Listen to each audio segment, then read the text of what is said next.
UPSC civil services examination 2024-25లో రాద్దాం అనుకునే వాళ్ళకి CSB IAS academy PCM prelims come mains course launch చేస్తోంది. చాలా ఇన్నోవేటివ్గా ఎగ్జామ్కి అనుసంధానంగా ఈ కోర్స్ ఉండబోతోంది. అంటే ఎగ్జామ్కి సంబంధించిన అంశాలు మాత్రమే పూర్తి స్థాయిలో ఈ కోర్సులో చర్చించబడతాయి. ఈ కోర్స్ 10 నుంచి 12 నెలల టైంలో ఉంటుందన్నమాట.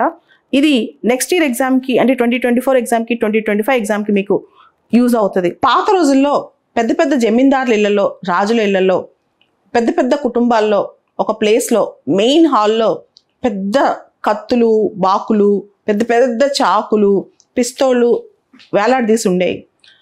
జనరల్గా వాళ్ళు గొప్పగా చెప్పుకునేవాళ్ళు, ఈ కత్తితో పులిని చంపాం, దీంతో దాన్ని చంపామని చెప్పి మా తాతలు చంపారని చెప్పుకుంటూ ఉండేవాళ్ళు అనమాట. ఈ ఆయుధాలు ఇంట్లో కలిగి ఉండటం అనేది అసలు ఈ క్వశ్చన్ అనేది మనకు భారతదేశంలో ఒక గన్ను సంపాదించాలంటే చాలా పెద్ద ప్రాసెస్ ఉంటుంది. దానికి చాలా లైసెన్స్, దానికి ప్రొసీజర్స్ చాలా ఉంటాయి. కానీ అమెరికాలో గన్ అనేది అమెరికా రాజ్యాంగంలో 2nd అమెండ్మెంట్ ప్రకారం ఒక హక్కు. గన్ కలిగి ఉండొచ్చు ఏ పౌరుడైనా సరే. చాలా సింపుల్గా వెళ్ళి వాళ్ళు గన్ కొనుక్కుని వచ్చేయచ్చు అనమాట. అంత ఈజీ అక్కడ గన్. అక్కడ హ్యాండ్ గన్స్ నుంచి పెద్ద అసాల్ట్ రైఫిల్స్ వరకు చాలా మందిలలో గన్స్ అనేవి ఉంటాయన్నమాట. ఆల్మోస్ట్ ఎవ్రీ థర్డ్ అడల్ట్ అమెరికాలో అడల్ట్స్లో ఎవ్రీ థర్డ్ అడల్ట్ ప్రతి ముగ్గురులో ఒకరి దగ్గర గన్ ఉంటుందంట. చిన్న గన్ అయినా పెద్ద గన్ అయినా అది వేరే విషయం అనమాట. ఈ గన్ కల్చర్ అనేది అమెరికన్ కల్చర్లో ఒక భాగం. అమెరికా యూత్ కల్చర్లో అదొక హీరోయిజం అనమాట. అమెరికన్ పొలిటికల్ సర్కిల్స్లో అది పెద్ద డిబేట్. ఓ పక్కేమో అమెరికాలో డెమోక్రాట్స్, మీకు తెలుసు అమెరికాలో డెమోక్రాట్స్, రిపబ్లికన్స్ అని ఇద్దరుంటారు. ఇప్పుడు ప్రస్తుతం డెమోక్రాట్స్ అధికారంలో ఉన్నారు. డెమోక్రాట్స్ ప్రకారం గన్స్ పైన రిస్ట్రిక్షన్స్ ఉండాలి. ఇలాంటి ముఖ్యంగా అసాల్ట్ రైఫిల్స్, పెద్ద పెద్ద అసాల్ట్ గన్స్, అసాల్ట్ వెపన్స్ ఇవన్నిటిపైన చాలా రిస్ట్రిక్షన్స్ ఉండాలని డెమోక్రాట్స్ అంటుంటే, రిపబ్లికన్స్ ఏమో గన్ అనేది ఒక ఫండమెంటల్ రైట్, అది కాన్స్టిట్యూషన్లో ఉంది, దాన్ని ఎవరు తీలేరు, ఒకవేళ గన్ పైన రెగ్యులేషన్ పెట్టినా అవి కౌంటర్ ప్రొడక్ట్ అవుతాయని రిపబ్లికన్స్ అంటారనమాట. ఇట్లా అమెరికాలో పెద్ద పొలిటికల్ హీటెడ్ డిబేట్. డెమోక్రాట్స్ ఒకవైపు, రిపబ్లికన్స్ ఒకవైపు. నిన్న కూడా గన్ ఒక షూటింగ్ అయినప్పుడు జో బిడెన్ చెప్పారు, గన్ అనేది అమెరికాలో రిస్ట్రిక్షన్స్ విధించాలి గన్ కల్చర్ మీద అని చెప్పి. ఎప్పుడు షూటింగ్స్ వచ్చినా డెమోక్రాట్స్ ఏమో, జో బిడెన్ డెమోక్రటిక్ లీడర్ కాబట్టి డెమోక్రాట్స్ ఏమో పక్క గన్స్ మీద కంట్రోల్స్ ఉండాలని చెప్తారు, రిపబ్లికన్స్ ఏమో గన్స్ కంట్రోల్ ఉండకూడదని చెప్తారు. ఇది పక్కన పెడితే అసలు ఈ గన్ కల్చర్ ఏంటి అమెరికాలో నిన్న చూసాం మనం. అమెరికాలో టెక్సస్ స్టేట్లో డాలాస్లో ఒక అమ్మాయిని మాల్లో తెలుగు అమ్మాయిని చంపేశారు. దాంతోపాటు 8 మందినో ఎంతమందినో చనిపోయారు, 7-8 మంది ఇంజూర్ అయ్యారు. అమెరికాలో ఏంటంటే చాలా పెద్ద ఇష్యూస్. గన్ షూటింగ్ అనేది స్కూల్స్లో, కాలేజెస్లో, మాల్స్లో, స్టూడియోస్లో, పబ్లిక్ ప్లేసెస్లో వెళ్ళి షూట్ చేసి వస్తూ ఉంటారు. మళ్ళీ పోలీసులు వెళ్ళి నిన్న ఇన్సిడెంట్లో ఎవరైతే దుండగుడు ఉన్నాడో అతన్ని చంపేశారంట. అది ఒక పెద్ద మెంటల్ హెల్త్ ఇష్యూ. అక్కడ ఎవరి చేతిలో వాళ్ళ చేతిలో గన్ ఉంటే వాడికి ఆ రోజు మెంటల్ హెల్త్ ప్రాబ్లమ్స్ తీసుకెళ్ళి చంపేయటం అవన్నీ కూడా. సూసైడ్స్ బై గన్స్ అంటే అక్కడ గన్స్ చాలా మంది చేతిలో ఉండటం వల్ల సూసైడ్ చేసుకోవాలన్నా గన్తో పేల్చేసుకుని చచ్చిపోతున్నారంట. ఈ గన్ రిలేటెడ్ వైలెన్స్ అమెరికాలో చాలా ఎక్కువ అనమాట. ప్రపంచంలోకి వెళ్ళి అమెరికాలో గన్ ఓనర్షిప్ చాలా ఎక్కువ అంట. అండ్ అమెరికాలో అది constitutionally protected right. American 2nd amendment ప్రకారం ప్రతి అమెరికన్ పౌరులు గన్ ఓన్ చేసుకోవచ్చు. సో ఫైర్ ఆర్మ్స్ అనేవి యుఎస్లో సెల్ఫ్ డిఫెన్స్ కింద, దాంతోపాటు హంటింగ్, వేటాడటం కోసం, రిక్రియేషనల్ యాక్టివిటీస్ కోసం ఇవన్నీ కూడా పెట్టుకోవచ్చు అనమాట. సో హంటింగ్కి వెళ్ళాలన్నా, ఇన్ఫ్యాక్ట్ అమెరికన్స్ మూవీస్లో కూడా అదొక హీరోయిజం కింద చూపిస్తారు. అది చాలా గొప్ప విషయం గురించి చూపిస్తారనమాట. యాక్చువల్గా American gun industry annual budget $250 billion. దానికి పెద్ద లాబింగ్ ఉంది. ఎప్పుడైతే గన్ బ్యాన్ గురించి ప్రస్తావన వస్తుందో అమెరికాలో నేషనల్ రైఫిల్స్ అసోసియేషన్ అని చెప్పి ఒక అసోసియేషన్ ఉంది. వాళ్ళు స్ట్రాంగెస్ట్ ప్రో గన్ అసోసియేషన్ అనమాట.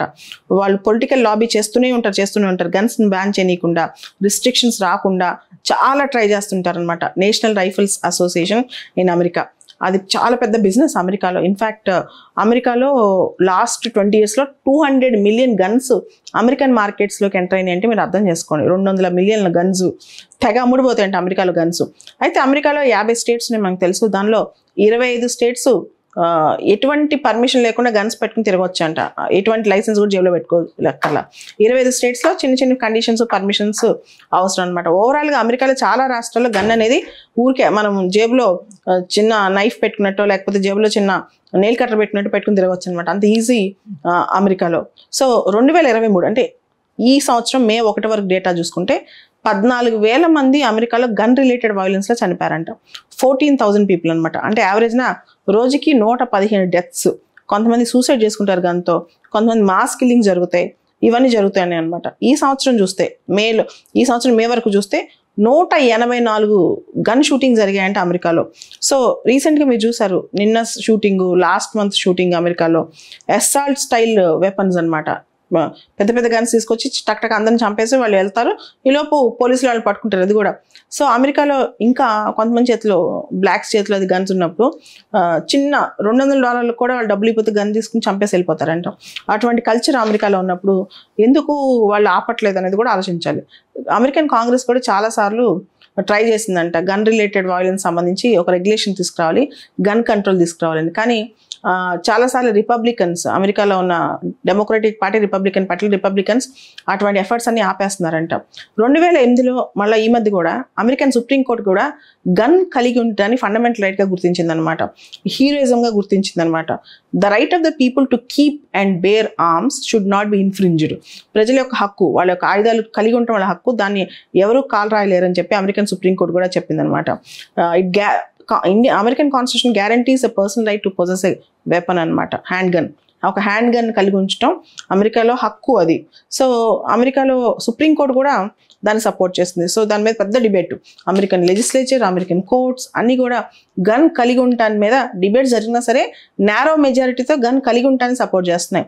కానీ ఈ షూటింగ్స్ చూస్తే ఏమనిపిస్తుంది, ఇవన్నీ ఎందుకు జరుగుతున్నాయి, ఎందుకు ఒక వ్యక్తి తనకు తెలియని వాళ్ళకి వచ్చి టకటగా కాల్ చెల్లిపోతాడు, ఇవన్నీ ఆలోచిస్తే వాళ్ళు చెప్పే రీజన్స్ కూడా చాలా సిల్లీగా ఉంటాయి.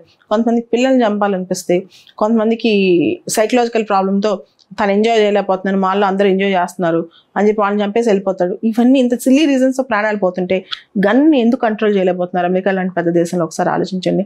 అంటే right to possess arms for self defence is an important right. At the same time అది ఎవరి చేతిలో ఉంది అనేది కూడా ఇంపార్టెంట్. పిచ్చోడి చేతిలో రాయి ఉంటే అది ఎంతమంది మీరు తగ్గుతుందో ఒకసారి ఆలోచించాలి.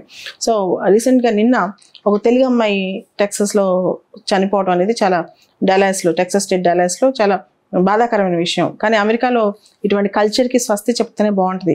At least restricted use of arms అనేది చాలా ఇంపార్టెంట్. ఎందుకంటే మన మైండ్ మన కంట్రోల్లో లేనప్పుడు, మన రేషనాలిటీ రీజన్ మన కంట్రోల్లో లేనప్పుడు, మెంటల్ హెల్త్ ఇష్యూస్ ఉన్నప్పుడు వాళ్ళ చేతిలో గన్ వదిలేస్తే ఎలా ఉంటుంది? Is the most trending option in UPSC civil service examination.